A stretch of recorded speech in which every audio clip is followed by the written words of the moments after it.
After a long while, we are doing the lecture 7 of comparator circuits. We have already completed Boolean logic circuits and all. So now we are doing comparator combinational circuits में comparators कर रहे हैं. Okay. So determine number of input and output lines. Comparator बनाने के लिए हमको 3 चीज़ें करनी पड़ती है. क्या क्या? सबसे पहले determine number of input and output line. सबसे ज़रूरी है कि इनपुट एंड आउटपुट लाइन्स को डिटरमाइन करो कितने होंगे. तो डिजिटल सर्किट कंपेरेटर क्या है? जो नंबर्स को कंपेयर कर रहा है. इनपुट लाइन डिपेंड करती है कि कितने बिट का है नंबर. इनपुट लाइन डिपेंड करेगी कि कितने बिट का नंबर है उस पर. तो A greater than B, A less than B, A equal to B. ठीक है. अगर जिस भी हिसाब से होगा हिसाब से लेंगे. तो अगर A greater than B, 3 output lines जो होगा तीनों में से उस पर 1 आएगा. Output lines are always 3. Input lines उस पर डिपेंड करेगी कि नंबर के बिट्स कितने हैं उस पर डिपेंड करेगी. इनपुट में डिपेंड करने कितनी इनपुट ज़रूरत है, क्योंकि जो आउटपुट लाइन्स है हमेशा 3 ही होगी. या तो बड़ा होगा या छोटा होगा या बराबर होगा. यही 3 ऑप्शन है कंपेयर करने में, कि बड़ा हो, छोटा हो या बराबर हो. तो output lines are always 3. A B, A greater than B, A less than B, A equal to B. एक ही कंडीशन विल बी ट्रू. तीनों में से एक ही ट्रू होगी. तो अगर मैं लिखूँ कि 2 Y A B equal to summation 2, ठीक है, मतलब y1 वाला मतलब a ग्रेटर देन b. तो a ग्रेटर देन b सिर्फ इसके लिए ट्रू है, तो इसको मैंने लिखा तो a b डैश आया. y2 मतलब a लेस देन b सिर्फ इसके लिए ट्रू है, तो ये a डैश b आया. y3 मतलब ये दोनों ट्रू हैं, दोनों मतलब दोनों ट्रू हैं. तो ये होगा a डैश b डैश और ये होगा a b. तो a dash b dash plus a b, तो ये a x और b. तो ऐसे तीनों का अपने SOP इम्प्लीमेंटेशन लिख लिया. y3 equal to a dot b. That's Y XNOR is known as equivalence detector. इसीलिए अपन XNOR जो है उसको क्या बोलते हैं? इक्विवेलेंस डिटेक्टर बोलते हैं. क्यों बोलते हैं? क्योंकि a और b दोनों पे देखो, जब a इक्वल टू b है तब 1 दे रहा है, और 0 जब दोनों 0 है तब भी 1 दे रहा है, जब दोनों 1 है तब भी 1 दे रहा है. तो अगर कभी किसी सर्किट में 2 0 हुए, 2 1 हुए, तो अगर उसमें XNOR लगाएंगे तो वो ट्रू दे देगा. तो अगर XNOR है उसको अपन यूज़ कर सकते हैं एज इक्विवेलेंट डिटेक्टर. ये सर्किट था जो अपन ने ड्रॉ कर दिया, उसको देखते हुए फिर राइट आउटपुट ऑफ कंपैरेटर. देखो a ग्रेटर देन b के लिए ये जो है a equal to 1, b equal to 0 एक ओनली पॉसिबिलिटीज़ है. ठीक है. और a लेस देन b के लिए a equal to 0, b equal to 1 only possibility है. तभी पॉसिबल है, नहीं तो कोई ऑप्शन नहीं, क्योंकि 2 ही बिट है अपने पास, 0 और 1. तो अपने पास ऑप्शन बस यही है. ठीक है. अब देखते हैं right output of comparator when a and b are 3 bit number. a और b 3 बिट नंबर है. a2 a1 a0 b2 b1 b0. Input lines 6 input lines a2 a1 a0 b2 b1. Not possible to make full table. ठीक है. अब तो 6 bits दे दी, तो इसकी ऐसे full table तो बना नहीं पाएंगे अपन. तो फिर कैसे करेंगे? अब जैसे ये 2 बिट्स थी तो अपन ने 4 बना लिया. यहाँ पे 6 बिट्स है, यहाँ पे 3 बिट्स है. 2 की पावर 3 8 इसकी और 8 इसकी. तो मतलब 3 बिट्स इसकी, 3 बिट्स इसकी, कुल मिला के 2 की पावर n1 प्लस n2 करके 2 की पावर 6 आएगा. मतलब इसकी कॉम्बिनेशंस बनेंगे 2 की पावर 6 बिट्स है टोटल कुल मिला के, तो 63 कॉम्बिनेशंस बनेंगे. ऐसे 0 0 0 ऐसे बनते हैं ना, ऐसे ऐसे ऐसे ऐसे. तो इसलिए अब इसमें अगर देखेंगे तो अब जैसे होगा, मान लो अगर अपन को देखना है कि a ग्रेटर देन b है कि नहीं, तो अपन a की जो फर्स्ट बिट है उससे शुरू करेंगे. अगर वही b की पहली बिट से बड़ी हो गई तो यहीं ख़त्म हो जाएगा, a बड़ा ही हो जाएगा b से. ठीक है. तो अगर फिर मान लो अगर a वाली फर्स्ट बिट सेम होती है, अगर मान लो पहली बिट दोनों की सेम हो गई, 7 7 हो गई मान लो, तो फिर जो दूसरी बिट है अपन ने फिक्स कर दिया कि a 7 8 6 है. मान लो अगर b 6 9 9 हो गया, 6 9 9 है, फॉर सपोज अगर 6 9 9 है, तो पहली बिट 7 से छोटी है, मतलब a से छोटी है, तो MSB जो है, ठीक है, MSB ही a का बड़ा है, तो b का छोटा है, तो वो छोटा ही होगा, a बड़ा होगा. और अगर b 7 7 डैश लेते हैं, तो a और b दोनों में अगर मान लो पहली डिजिट 7 सेम है, तो दूसरी डिजिट से कंपेयर करेंगे. यहाँ पे 8 है तो 7 6 5 4 3 2 1 ऐसे जाएंगे. अगर यहाँ भी 8 आया तो फिर तीसरी पे जाएंगे, फिर चौथी पे जाएंगे. तो MSB से कंपेयर करना शुरू करेंगे. बात नहीं बनेगी तो आगे बढ़ते जाएंगे. बराबर आएगा तब आगे बढ़ेंगे. अगर बराबर आएगा तो आगे बढ़ेंगे, नहीं आता है तो कंपेयर करेंगे. तो a equal to a2 a1 a0, b equal to b2 b1 b0, ये दोनों हैं. ठीक है. अगर मान लो है तो कंपेयर करना है, अपन को कंपेयर करना है कि y1 a greater than b है कि नहीं है. तो पहले a2 ग्रेटर देन b2 करेंगे. अगर a2 बड़ा हो गया तो सही है, नहीं हुआ तो फिर दूसरा ऑप्शन, मान लो a2 b2 बराबर हो गए, तो फिर a1 ग्रेटर देन b1 हो गया, यहीं पे वो बड़ा हो जाएगा. अगर मान लो वो भी नहीं हुआ तो A1 equal to B1, A2 equal to B2 और साथ में A0 ग्रेटर देन B0। तो अब ये तो होना ही पड़ेगा, मतलब इन तीनों में से यही सिर्फ कॉम्बिनेशन से कि जो A है वो बड़ा हो जाए B से, इसके अलावा कोई ऑप्शन नहीं है। तो SOP only when output equal to 1 true. तो अगर ये हुआ तो 100% A ग्रेटर देन B, ये हुआ तो कॉम्बिनेशन से अलग अलग कब A ग्रेटर देन B हो सकता है।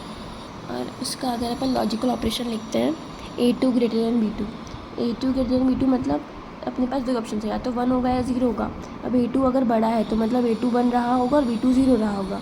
तो इसको अगर SOP में लिखेंगे तो A बार इक्वल टू 0, तो ये इसको बार लिखेंगे, B2 को बार लिखेंगे, A2 को डॉट लिखेंगे, मतलब A2 को 1 लिखेंगे तो बिना बार के लिखेंगे।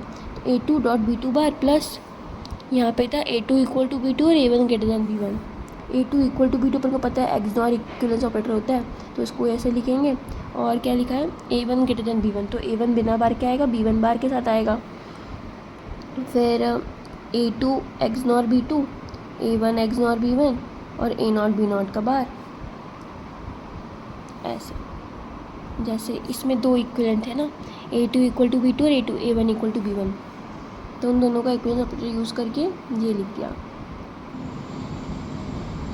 A2 ग्रेटर देन B2 के लिए A2 इक्वल टू 1 और B2 इक्वल टू 0 होना ही पड़ेगा। A2 इक्वल टू B2 करने के लिए XNOR ट्रू होगा और A1 ग्रेटर देन B1, ठीक है, ऐसे हो जाएगा। Y2 A less than B, A2 less than B2, A2 equal to B2, A1 less than B1, A2 equal to, ऐसे करके लिख दिया। A लेस देन B लिखना है, तो लेस देन B के लिए या तो A2 छोटा हो जाए B2 से तो हो जाएगा, प्लस या तो A2 और B2 बराबर हो जाए लेकिन A1 लेस देन B1 हो जाए तो भी हो जाएगा। तो ये दोनों बराबर हो गए तो A0 लेस देन B1, मतलब कुछ तो हो जाए, एक तो हो जाएगी, बात बन जाएगी।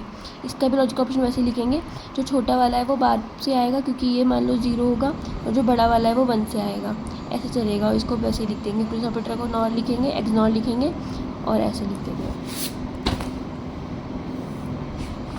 ठीक है, ये हो गया। अब मान लो अपन को बोला है Y3 A equal to B, तो A इक्वल टू B अगर है तो इसमें साथ में सबको ट्रू होना पड़ेगा, मतलब ऐसा नहीं कि एक हो गया दूसरा नहीं हुआ। तो अगर A इक्वल टू B होना है तो A2 equal to B2, A1 equal to B1, A0 equal to B1 सबको साथ में होना पड़ेगा। A2 XNOR B2, A1 XNOR B0, B1 A0 XNOR B0, A equal to A3 A2 A1 A0, B equal to B3 B2 B1 A0, ठीक है। A3 के तो अब अगर मान लो बोलते हैं अपन को, मान लो ये दिया है तो कंपेयर करना है इसको, तो होमवर्क है बेसिकली। तो 4 बिट्स है, पहले अपन ने 3 के लिए करा था, अब 4 के लिए कर रहे हैं। तो अगर A3 ग्रेटर देन B3 हो गया तो यही हो गया, फिर A3 B3 बराबर हो गया तो A2 B2 होगा, ऐसे करके सॉल्व कर देंगे, ठीक है। और अगर A इक्वल टू B हुआ सबको साथ में बराबर होना पड़ेगा, साइमल्टेनियसली होना पड़ेगा इसको, ये ज़रूरी है क्योंकि अगर एक भी साथ में बराबर नहीं हुआ तो वो सब बिट्स बराबर नहीं होगी तो वो नंबर सेम हो ही नहीं सकता, ठीक है। अगर मान लो A equal to A2 A1 A0 है और B equal to B1 B0 है, तो अपन कंपेयर कैसे करेंगे, क्योंकि अपन को इसमें 2 डिजिट दिख रही है, इसमें 3 दिख रही है, तो अपन को चाहिए B1 B0 दिया हुआ है, तो अपन B1 के आगे एक 0 लगा लेंगे, अपन इसकी MSB बिट को 0 मानेंगे। और ऊपर वाला तो दिया हुआ है A2 A1 A0, तो ये हो गया A2 A1 A0 और नीचे वाले को 0 B1 B0 मान लिया। तो Y1 A greater than B जो लिखेंगे तो A2 ग्रेटर देन B1 होगा तो सॉल्व हो जाएगा सीधे सीधे, और A2 इक्वल टू B1 और A1 ग्रेटर देन B0 हो गया। अगर A2 यहाँ पे इसको नहीं देखना है, यहाँ से B इक्वल टू मान लेते हैं 0 B1 B0, तो अपन ने उसकी MSB को 0 मान लिया, ठीक है। तो अब जब कंपेयर करेंगे तो अगर मुझे देखना है कि Y1 A greater than B है कि नहीं, तो A2 को 1 होना पड़ेगा। 1 क्यों होना पड़ेगा, क्योंकि अपना जो B2 है जो कि अपन ने माना है वो 0 है, तो 0 से बड़ा तो 1 ही होता है, तो उसके पास कोई और मतलब ऑप्शन यही है कि बड़ा होने के लिए उसको सीधे सीधे 1 होना पड़ेगा, यही प्रोबेबिलिटी, और कोई ऑप्शन कोई केस ही नहीं है कि वो बड़ा हो पाए। A2 इक्वल टू 1 प्लस दूसरी पॉसिबिलिटी क्या है कि अगर A2 भी 0 हो गया, मतलब अगर A2 बड़ा नहीं हो पाया, A2 भी 0 हो गया, तो ये है कि A1 ग्रेटर देन B2 हो जाए। अगर मान लो A2 भी 0 हो गया और A1 भी B1 के बराबर हो गया, तो ये हो जाए कि A0 ग्रेटर देन B0 हो जाए। तो ये केस सोच के बनाने पड़ेंगे अपन को, ऐसे नहीं, थोड़ी प्रैक्टिस से आ जाएंगे और मेरे को आ चुके हैं, जैसे अब समझ आने लग गए हैं। अगर मान लो Y1 A less than B देखना है, तो लेस देन B देखना है, लेस देन B के लिए तो यही ऑप्शन है कि अब इसमें ये ऑप्शन नहीं है कि A2 1 हो जाए। कैसे हो जाएगा? 1 हो जाएगा तो बड़ा हो जाएगा, 0 हो जाएगा तो बराबर हो जाएगा। तो ऑप्शन यही है कि इसमें MSB इफेक्ट ही नहीं करेगी। तो अगर मैं A2 = 0 लेती हूँ, मुझे लेना पड़ेगा, और A1 < B1 लूँगी, क्योंकि A2 = 0 इसलिए लेना पड़ेगा क्योंकि अगर ये 1 हो गया तो बड़ा हो जाएगा। तो बराबर रखो पहले तो, A2 = 0 रखो और A1 < B1 का तो छोटा हो जाएगा। A2 = 0 रखा, A1 B1 भी अगर बराबर हो गए तो A0 < B0 कर दो। तो A < B for A0 B0 में पुट B2 = 0। ठीक है, तो अपन जो पहले A2 A1 निकाला था उसमें बस अपने B2 को 0 रख देंगे, या फिर सीधे यहाँ पे लिख सकते हैं A2 बार, जैसे मैंने यहीं से लिख दिया था।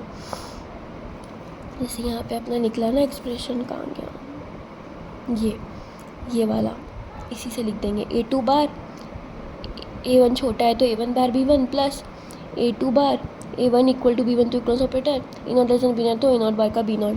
तो बेसिकली बस यही है कि जो वो था अपना जो A2 B2 आया था उसमें अपन ने B2 की जगह 0 रख दिया, तो उससे ये वाली टर्म जो पहले दूसरी आई थी वो A2 बार बन चुकी है, तो ऐसे ही लिखा जाएगी। तो फाइनली अपना यही आएगा। और अगर A = B करते तो ये कंपलसरी होना चाहिए कि A2 = 0 होगा, या फिर ये दोनों कंडीशन साइमल्टेनियसली, या फिर नहीं, ये एंड है, मतलब होनी ही पड़ेंगी तीनों साथ में, एंड ऑपरेटर आएगा इनमें। ठीक है, ये तीनों साथ में हो जाएंगे। अब जैसे मान लेते कि A 2 बिट का है, B 2 बिट का है, इनपुट लाइन 4 हो गई, कॉम्बिनेशन 16 बनेंगे। Out of 16 how many have A < B, A < B and A = B। तो A है और ये B है, तो हर एक के 4 कॉम्बिनेशन बनेंगे, 0 का 4 के साथ, 1 का 4 के साथ, 2 का 4 के साथ, 3 का 4 के साथ। तो N1 A < B, इसके कितने ऑप्शन हैं? तो इसमें ये ऑप्शन है कि जब A < B हो, तो A < B होगा, तो जब A = 0 है तब A < B पॉसिबल ही नहीं है, तो बराबर होगा या छोटा होगा। अपन अब हर बिट के लिए कंपेयर कर रहे हैं। जैसे मान लो 0 है, इसको अपन इन चारों से कंपेयर कर रहे हैं, तो जब ये 0 है तो इन चारों में सबसे छोटा ही है, मतलब सबसे छोटा मतलब बराबर है या तो छोटा है, बड़ा तो हो ही नहीं सकता। तो मतलब इस वाले केस में कोई ऑप्शन ही नहीं है। जब A = 0 तब A < B पॉसिबल ही नहीं है।